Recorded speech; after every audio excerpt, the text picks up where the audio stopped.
Taiwan elections 2024. Polls close as voters pick president, MPs. Taipei, Taiwan. Voters have cast their ballots in Taiwan's closely watched presidential and parliamentary elections, with initial results showing the candidate of the ruling party taking a commanding lead. The presidential vote is a surprising three-way race between incumbent Vice President William Lai Ching-te from the ruling Democratic Progressive Party, DPP, the former mayor of New Taipei City Hu Yu-ih from the more conservative Kuomintang, KMT, and third-party candidate Ko Wen-je from the Taiwan People's Party.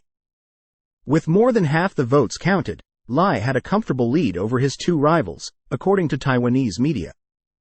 At stake is the future direction of Taiwan's democracy, a continued push for a higher international profile as a de facto independent state by the DPP, closer ties with China but potentially better economic relations as promised by the KMT, or an untested but new third way between both parties as promised by the TPP.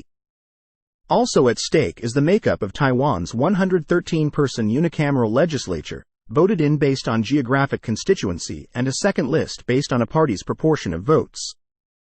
6 seats are reserved for indigenous Taiwanese.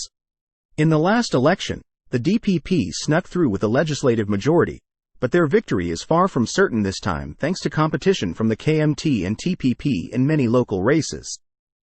Some 19.5 million people were eligible to vote age 20 and over, and voter turnout is expected to be high based on public transit data.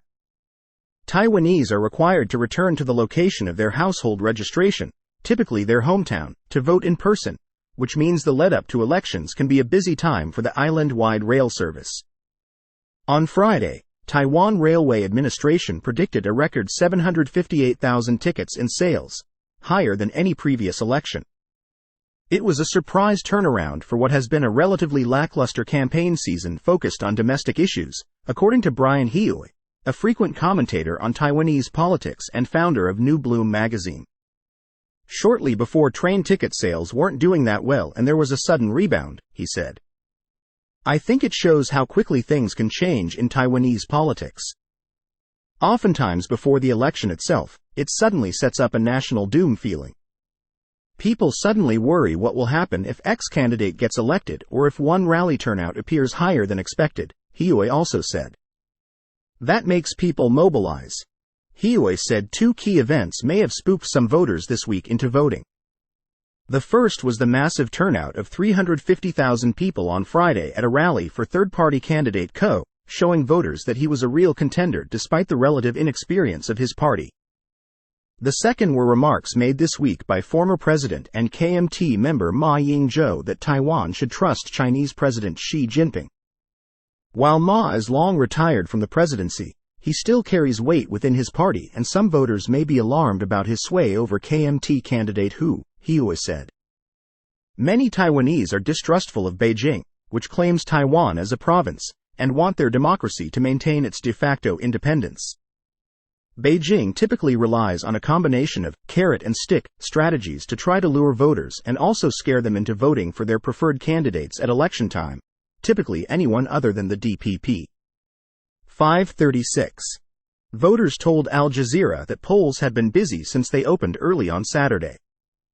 Taipei resident Jason Wong said his plan to get to the polls early with his wife and daughter was put off slightly by a surprisingly long and diverse queue for 8 a.m. It wasn't old people, which was surprising. It was a lot of young couples, and I mean people who would spend their Friday night partying it up, he said.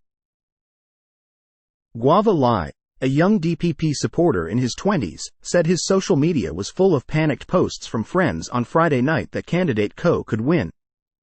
My friends were pretty anxious, especially the night before.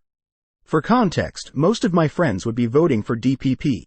And then seeing the news on Friday that Ko Wen-je had this many people and Hu Yu-ih had that many people, he said.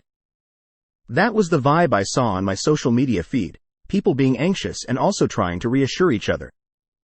The DPP has been in power for the past 8 years under President Tsai Ing-wen.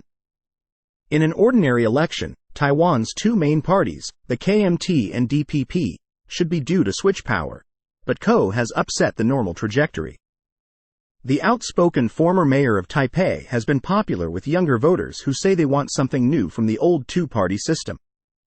They include 25-year-old Nikki, who told Al Jazeera she had voted for Ko as she left an elementary school voting station in Taipei on Saturday. Declining to use her full name, she said she liked Ko's record as mayor and his can-do attitude and plainer style of speaking. He was the mayor of Taipei for 8 years, she said. He can really get things done and he can solve problems. That's what you want. Her friends felt the same, she added. Nikki was uncertain about Ko's chances to win as most older voters prefer Taiwan's two traditional parties, but she still wanted to show her support. I think it's time for a change, she said. Some of her concerns were echoed by Ross Feingold, a lawyer and political analyst based in Taipei. He emphasized that some voters were concerned with issues other than China, including transparency in public office. Just like other countries, there are recurring corruption issues, nepotism issues under the leadership of different political parties in Taiwan, and I think voters here want to know that the person who is going to lead them for the next 4 years is an honest man, he told Al Jazeera.